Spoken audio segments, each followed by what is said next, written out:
Mohamed Jawad was a child soldier in Afghanistan. He was charged with throwing a grenade at a jeep carrying members of the U.S. military in December 2002. Jawad said he did not throw the grenade.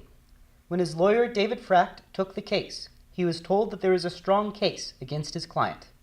When I was initially assigned this case, what I was told was, well, he confessed twice under oath, when we have multiple eyewitnesses who saw him do it. Well, that sounds like a pretty strong case, so I was a little worried. The judge in Jawad's case ruled that the confession given to the Afghan government was the product of torture.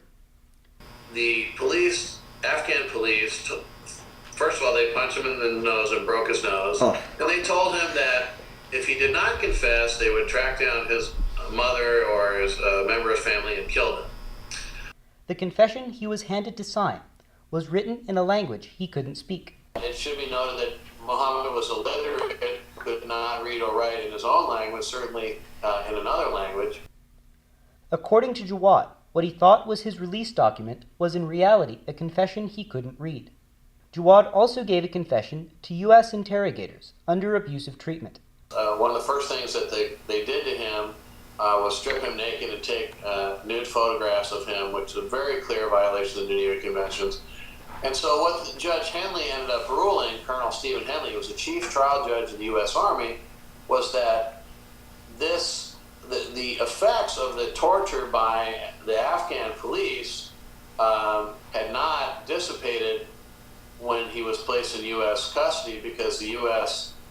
continued to mistreat him. The prosecution's witness also turned out to be less than reliable. I sent my co-counsel to Afghanistan to interview him, and the first thing he said is, how much are you going to pay me? The government gave me, X amount of dollars, what are you giving me?